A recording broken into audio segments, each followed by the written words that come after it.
रखन छछौरी तू दू मोबाइल एगो से बीजिता दोसर के लड़ाई कोन छोरा तोरा दिल कहोगे डीजे बल्ला तू कागज के फूल छू देबू तो गुलाब हो जाई, तू पानी में अंगुरी बोर देबू तो शराब हो जाई। तहार रूपवे ऐसन बा नया लोग के कहे पुरानियों के नियत खराब हो जाई।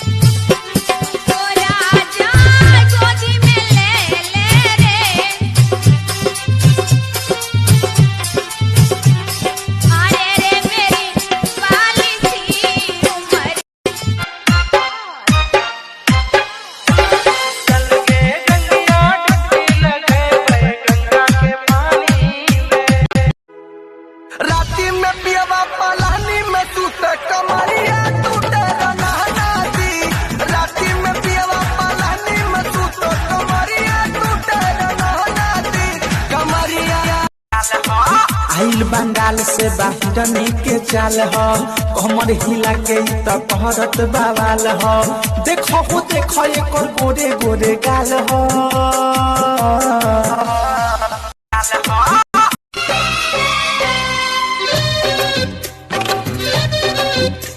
अरे देखते ही हमको तू पसंद आ गई, रहने लगी दिल में तू आंखों पे छा गई। कि जहवन नजरी में तोहारा मालाई दिया दू लइका के माई दिया रे कि जवन नजरी में तोहारा उमर हिलोन मारे पानी लेखा छलका दोसर कुछ ना चाहिए दे हमें खलक उमर हिलोन मारे पानी बाबू सोहिया कमा के ओइले पियावा कमा के ओइले राजाऊ कमा के आके कोचिंग के बहाने रोज मिला तारू पुल पर हाथ बोली खा के नंबर ले नई खू का भरोसा बाबी नीतावा के देले नई बाबू तनी तबलवा पे हुड़का बजाओ तो आवो अरे के मुआनी ए हो दिलवा के दर्द से मुआनी अरे मुआनी ढके वाला चीज झलकावा करू हो पेंधी जलीदार काहे आवा करू हो गोरी ठीक कमन फैशन देखावा करू। आनंद नहीं खे बात हमारे बहुत सतावता बेरी बेरी धके हमारे नस बैठबता। जवानी हमर भइल बा बहुआ अपना काटाई दीदी हमरा से गहुआ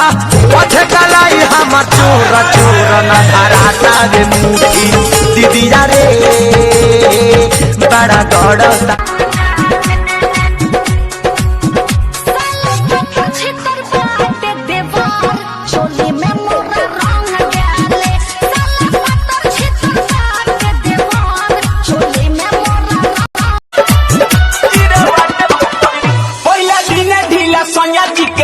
पहला दिन ढीला सोनिया जी के रात हो गई एक रात में भटा दे जीरो बात हो गई एक रात में भटा दे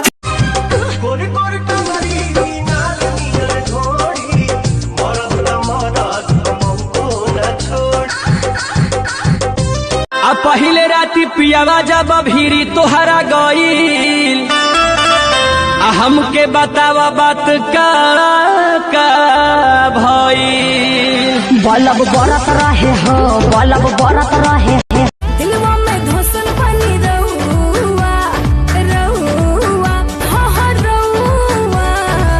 ऐसे ना पेन्हा छाला कौआ जवानी लेके बूढ़ जाई कौआ। बाबूजी दीवार पर खोखा तरह लगी शरम बह गईल बड़ बेशरम के भइल सबके सोचा करे रहा लगे कि कहते बाबूजी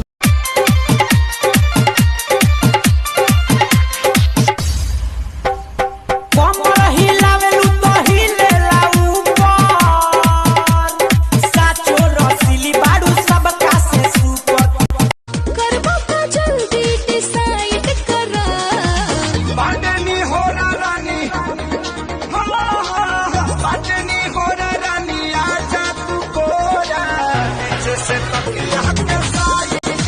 जब याद सताए तुम्हें ना